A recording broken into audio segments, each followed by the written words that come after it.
Hello everyone and welcome to today's video. I'm teacher Alif from Kangaroo Study, and today we're going to cover the final question of PSLE 2022 paper 2, and it's going to be question number 17. But before that, I have a simple example here for you where we need to cover some vital concept that is necessary for the main question. So let's get started. A class competed to eat pizza slices, and while each boy manages to eat 10 slices, each girl manages to eat 2 slices. Given there are 15 boys and 18 girls, find the ratio of total pizza slices eaten by the boys to the girls' slices, basically.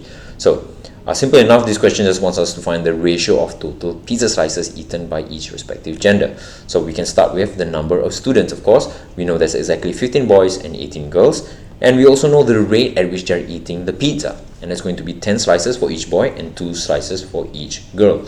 So from here, we can actually just find the total slices for each boy and each girl. For the boys and the girls in total, right? And it's simply a matter of 15 times 10 to give us 150 and 18 times 2 for the girls, which is going to give us 36. And the final ratio that we want is, of course, a simplification of this. 150 is to 36 can be simplified to 25 is to 6. Now, easy enough, but that's just one method of finding the final answer, right? But what if I were to tell you that there's actually another method we can use? Now consider this. For the number of students, if you take 15 is to 18, that's actually going to give us another ratio that we can simplify here, which is 5 is to 6. And we can do the same for the pizza slices. 10 is to 2 is going to give us 5 is to 1. Now what do we notice? Along the boys column, 5 times 5, focus on the ratios, 5 times 5 is going to give us 25. And for the girls it's the same, right? 6 times 1 is going to give us 6. And 25 is to 6 is the exact same ratio that we found using the very first method. Now this is not a coincidence. This is a characteristic of what we call the compound ratio. And this is when you have two types of ratios that can be easily combined by simply multiplying them.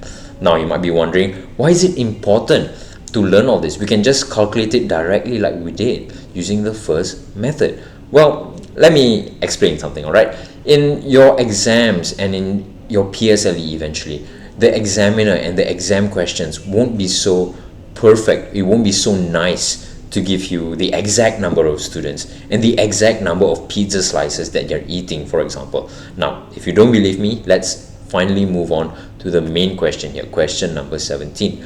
Mrs. Lee baked a total of 40 large and small cakes in the ratio 5 is to 3. She decorated them with cherries. The number of cherries used for each large and small cake was in the ratio 3 is to 2. She used 204 cherries to decorate all the small cakes and 7 large cakes. Now there's 3 parts to this question. Let's start with part A here. How many small cakes did Mrs. Lee bake? Now, simple enough. This is a matter of simply just comparing the large cakes to small cakes is 5 is to 3, and that totals up to 40. From here we know 8 units is going to represent 40. We can find 1 unit, which is 5. And since we want small cakes, we need to find 3 units, which is 3 times 5 to give us 15 small cakes. Nothing too complicated here. So let's just move on to part B. And I think this is where most students will find some difficulty, alright? So how many cherries did Mrs. Lee use for all the small cakes? Alright, so we're now finally concerned with the number of cherries, right? So let's start with what we know. So the number of cherries used for each large and small cake is in this ratio, 3 is to 2. And now, what else do we need to find? We need to find the ratio of cakes, right? So is it simply 5 is to 3 like in the first sentence? Well, no, we need to read carefully. So the last question in the last sentence in the top paragraph says she used 204 cherries to decorate all the small cakes and 7 large cakes. So this means that we already found the number of small cakes in the previous part A, and that's 15 small cakes. So that means this is actually the ratio that we want. 7 is to 15 and not 5 is to 3, because 5 is to 3 represents all the large and small cakes. But Mrs. Lee here, she hasn't finished decorating all of the cakes, right? And she outright tells us that she's only done 7 of the large and 15 of the small cakes. So from here, what do we notice? We have 2 related ratios here. This is exactly like the example we saw. And from here, what can we do? We can find the total cherries used in decorating the cakes. And we can do that by multiplying. 3 times 7 is going to give us 21. And similarly for the small is 2 times 15 is going to give us 30. Now from here, what we can do?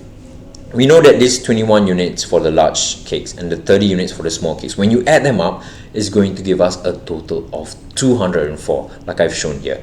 And so 51 units is representing 204. From here we can find a single unit, and 1 unit is going to be 204 divided by 51, and that's going to be 4, right? And since we want how many cherries did Mrs. Lee use for all the small cakes, we need to find 30 units. And so 30 units is just 30 times 4 to give us 120.